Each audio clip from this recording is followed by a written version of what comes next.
नमस्कार मित्रांनो, स्वागत आहे तुमचं अमृतधारा गोट अँड खिल्लार फार्म या यूट्यूब चॅनलमध्ये. तर मित्रांनो, या अगोदर आपण आपल्या चॅनलवरती शेळ्यांसाठी आणि गायींसाठी जो काही हिरवा चारा आपण लावतो त्याचं महत्त्व आपण पाहिलं आहे. तो व्हिडिओ तुम्हाला पाहायचा असेल तर आपल्या चॅनलवरती तुम्हाला बघायला मिळेल. तर आज आपण पाहणार आहोत सुक्या चाऱ्याचं शेळीपालनामध्ये आणि पशुपालनामध्ये किती महत्त्व आहे आणि सुक्या चाऱ्यापासून जनावरांच्या आरोग्याला किती फायदा होतो किंवा तोटा होतो हे आज आपण या व्हिडिओमध्ये सविस्तर पाहणार आहोत. तर व्हिडिओ पूर्ण शेवटपर्यंत पहा. तर मित्रांनो, सुका चारा जेवढा आपल्या शेळ्यांना जनावरांना हिरवा चारा महत्त्वाचा असतो तेवढाच सुका चाराही महत्त्वाचा असतो. आता प्रत्येक जनावराच्या बॉडी वेटनुसार प्रत्येक जनावर त्याच्या शरीराच्या क्षमतेनुसार वेगळ्या प्रमाणात सुका चारा इनटेक करतो. तर प्रत्येक जनावराचा असं शरीराची किती गरज आहे हे जर आपण बघितलं तर प्रत्येक जनावराला त्याच्या बॉडी वेटच्या 1 ते 2% सुका चारा लागतो. बरं, सुका चारा तुम्ही म्हणाल सुक्या चाऱ्यामध्ये काय आहे किंवा सुक्या चाऱ्यामधनं जनावरांना काय मिळतं. तर सुक्या चाऱ्यामधनं जनावरांना बऱ्याच गोष्टी मिळतात. त्यापैकी एक झालं तुमचं कार्बोहायड्रेट्स आणि फायबर्स. हे सगळ्यात महत्त्वाचे जे तुम्हाला सुक्या चाऱ्यातनं जनावरांना मिळतात तुमच्या. दुसरी गोष्ट आहे, सुका चारा खाल्ल्यामुळं जनावर पोटभर पाणी पितं आणि पाणी पिल्यामुळं त्यांची जी मेटाबॉलिक सिस्टीम आहे आणि पचनक्रिया आहे ही सुधारते आणि त्यांना पचनसंस्थेचे आजार कमी होतात.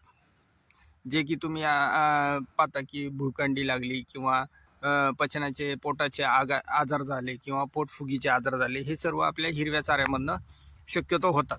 तसे सुक्या चाऱ्यामधनं हे आजार कमी प्रमाणात म्हणजे होतच नाही शक्यतो.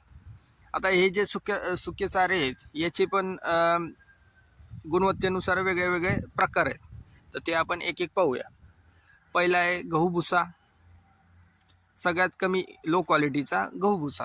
काही प्रदेशांमध्ये जिथं गव्हाचं उत्पादन जास्त होतं तिथं शेळ्यांना किंवा जनावरांना गव्हाचं भुसकट हे दिलं जातं. जसं की UP आहे, MP आहे किंवा पंजाब आहे, ह्या साईडला जिथे गव्हाचं उत्पादन जास्त घेतलं जातं तिथं हा चारा वापरला जातो. दुसरा आहे हरभऱ्याचं भुसकट, तुरीचं भुसकट. आता हे जेव्हा हरभरा किंवा तुरीचं जेव्हा सीझन होतं त्या टायमिंगला त्याच्यापासून जे भूस निघतं ते पण शेळ्यांना किंवा गुरांना वापरलं जातं. तिसरं आहे जे की आपल्या प्रदेशामध्ये किंवा आपल्या महाराष्ट्रामध्ये सगळ्यात जास्त प्रमाणात पाहायला मिळतं ज्वारीची कुट्टी म्हणजे कडबा.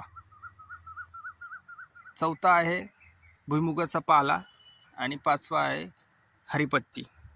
आता हे जे मी तुम्हाला सांगितले सुके चाऱ्याचे प्रकार, याच्यामध्ये प्रत्येकामध्ये गुणवत्तेनुसार विभागणी केली जाते.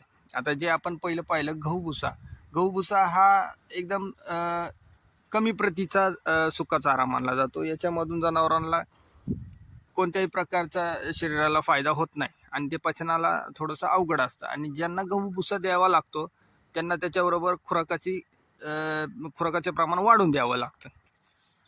आता ज्या प्रदेशामध्ये त्याची मुबलकता आहे त्यांनी तो वापरला तरी काय हरकत नाही. ज्यांच्या प्रदेशामध्ये जो चारा मिळतो त्यांनी तो वापरावा, कारण तो तिथे त्यांना कमी पैशामध्ये उपलब्ध होईल आणि त्याची उपलब्धता पण तिथं जास्त असते. आता 2 नंबरवरती जो आहे हरभऱ्याचं भुसकट आणि तुरीचं भुसकट. हरभऱ्याचं भुसकट आणि तुरीचं भुसकट हा जो सुका चारा आहे हा द्विदल वर्गामध्ये आला. याच्यामधनं प्राण्यांना थोडंसं चांगल्या क्वालिटीचं थोडं प्रोटीन, कार्बोहायड्रेट्स आणि फायबर्स मिळतात. तिसऱ्या नंबरवरती जो आहे तो आहे भुईमुगाचा पाला. भुईमुगाचा पाला म्हणजे जे आपण शेतामध्ये भुईमुग लावतो, भुईमुग काढल्यानंतर जो हिरवा पाला राहतो हा पण सुका चारा म्हणून शेळ्यांना किंवा जनावरांना वापरला जातो. आता ह्यामध्ये हा जो चारा आहे याच्यामध्ये प्रोटीनचं कंटेंट सर्वात जास्त असतं आणि सुक्या चाऱ्यामध्ये सगळ्यात उच्च प्रतीचा चारा याला मानला जातो. म्हणून जर तुमच्या भागामध्ये जर हा अवेलेबल असेल तर हा स्टॉक करणे खूप गरजेचं आहे. त्यानंतर येतो हरिपत्ती म्हणजे हे जे राजस्थानमध्ये खेजडी नावाचं झाड असतं, त्याचा पाला सुकवून त्याच्यापासून तो सुका चारा तयार केला जातो. हा सगळ्यात उच्च प्रतीचा सुका चारा मानला जातो. पण हा आपल्या इथं उपलब्ध नसल्यामुळे याची किंमत खूप जास्त असते. तरी साधारणतः 20 रुपये प्रति किलोच्या पुढं याची किंमत जाते. मग हा शेळीपालकांना किंवा जे काही जनावरं पाळतात त्यांना हा विकत घेणे परवडत नाही. आमच्या अनुभवानुसार आपले जे शेळीपालक आहेत, जे मित्र, त्यांनी त्यांच्या भागामध्ये जो सुका चारा उपलब्ध होतो तो स्टॉक करणं खूप महत्त्वाचं आहे. कारण पावसाळ्यामध्ये जनावरांना सुका चारा खूप महत्त्वाचा असतो, कारण बाहेरचं वातावरण ओलसर दमट असतं आणि ह्या दमट ओलसर वातावरणामध्ये आपल्याला हिरवा चारा घ्यायला शेतामध्ये जाता येत नाही काही कारणास्तव, जास्त पाऊस असल्यामुळे किंवा त्या टायमिंगमध्ये वातावरणात दमटपणा असल्यामुळे हिरवा चारा देणं योग्य नसतं. त्यामध्ये तुमच्या जनावरांना बाकीचे श्वसन क्रियेचे किंवा पोटाचे आजार जास्त प्रमाणात होतात. तेव्हा हा सुका चारा तुमचा खूप महत्त्वाचा आहे स्टॉक करणे. आतापर्यंत आपण गुणवत्तेनुसार त्यांचं वर्गीकरण पाहिलं, कोणत्या प्रकारचा सुका चारा अवेलेबल आहे हे पाहिलं. सुक्या चाऱ्यामधनं जनावरांच्या शरीराला काय काय मिळतं हे पण पाहिलं आपण, काय फायदे होतात हे पण पाहिलं. आता जे दूध उत्पादक शेतकरी आहेत किंवा दूध उत्पादक शेळीपालक आहे, यांना सुक्या चाऱ्याचा असा फायदा होतो की त्यांच्या दुधाची फॅट SNF चांगली लागते, जनावराची तब्येत चांगली राहते. आणि जर कोणी बोकडपालन करत असेल तर त्यामध्ये वेट गेनसाठी सुका चारा खूप महत्त्वाचा आहे. आणि सुका चारा खाल्ल्यामुळे जनावर चांगलं पाणी पितं आणि तब्येत धरून राहतं आणि त्याच्या बॉडीवरती एक चमक येते. सुका चारा खाल्ल्यामुळं जनावराच्या तोंडामध्ये चांगल्या क्वांटिटीची लाळ तयार होते, जी की तुमच्या जनावराच्या पचनक्रियेला खूप महत्त्वाची आहे आणि त्यामुळे त्यांचं मेटाबॉलिक सिस्टीम चांगल्या प्रकारे काम करतं आणि त्यांना पोटाचे कोणत्याही प्रकारचे विकार होत नाही शक्यतो. तर आता आमच्या भागामध्ये आम्ही दरवर्षी आमच्या भागामध्ये जे हरभऱ्याचं भुसकट किंवा तुरीचं भुसकट मिळतं, आता तुम्ही व्हिडिओमध्ये पाहतच असाल, हे आम्ही वर्षभराचा स्टॉक करून ठेवतो, जेणेकरून आम्ही जो आमच्या शेतातला हिरवा चारा आहे त्यासोबत आम्ही हा सुका चारा मिक्स करून TMR पद्धतीने आम्ही आमच्या जनावरांना, शेळ्यांना देत असतो.